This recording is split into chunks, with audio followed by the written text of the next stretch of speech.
एक साहब हैं, पाकिस्तानी कोई पीर साहब हैं, और वो वहाँ के किसी टीवी चैनल पर बैठकर जो है ईद मिलादुन्नबी के ताल्लुक़ से गुफ्तगू फरमा रहे थे।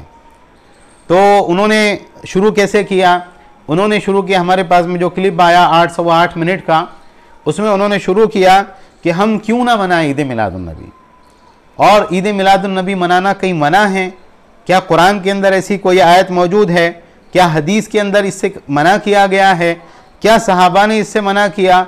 अगर कुरान में मना नहीं किया गया, हदीस में मना नहीं किया गया, सहाबा ने मना नहीं किया, तो आप इस्लाम के मुंह में अपनी बात डाल रहे हैं। इस्लाम के अंदर ईद मिलादुन्नबी मनाना मना नहीं है। एक बात उन्होंने ये कही। दूसरी बात उन्होंने ये कही, यानी बहुत लंबी गुफ्तगू है, नबी हर जायज़ चीज़ को नहीं बताता, हर जायज़ काम से, हर नाजायज़ काम से रोकता है।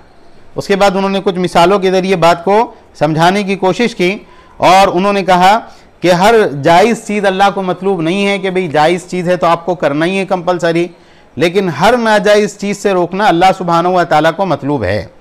कुरान और हदीस के अंदर बड़े बड़े बोर्ड लगा दिए गए, ये हराम है, ये हराम है, और अल्लाह के नबी सल्लल्लाहु अलैहि वसल्लम ने क़यामत तक सारी नाजायज़ चीज़ों से मना कर दिया है।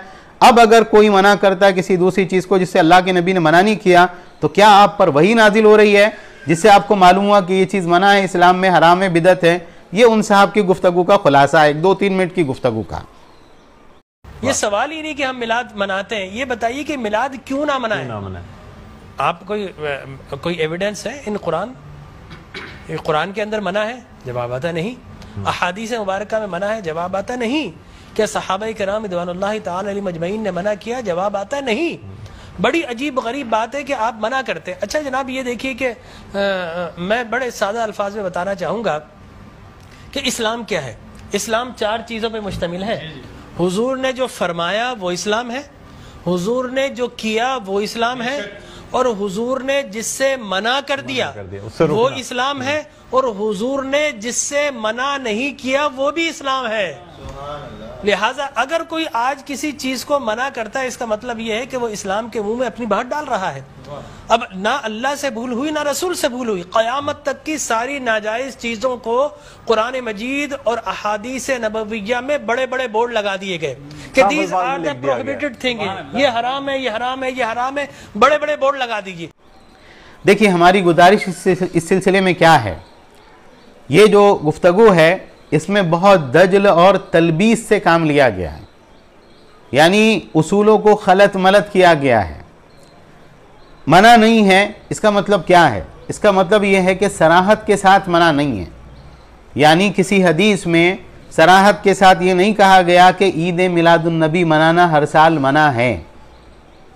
लेकिन क्या उसूली एतबार से हर इस्लाम के अंदर जितनी चीज़ें नाजायज़ हैं, हराम हैं, क्या हर नाजायज़ और हराम चीज़ का नाम लेके मना किया गया है?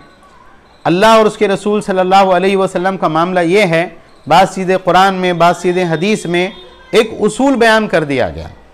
इस उसूल के तहत 1000 चीज़ें भी उसके अंदर आ रही हैं ना, वो सारी चीज़ें इस्लाम के अंदर हराम और मना होंगी। हम इंशाअल्लाह उसकी मज़ीद वजाहत करेंगे।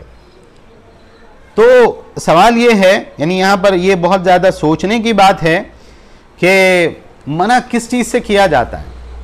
मना उस चीज़ से किया जाता है, उस बुराई से किया जाता है, उस गुनाह से किया जाता है जो अभी हो रहा हो, दूर दूर तक जिसका नामो निशान मौजूद नहीं है, उस चीज़ से अल्लाह के नबी सल्लल्लाहु अलैहि वसल्लम नाम लेके कैसे मना करेंगे?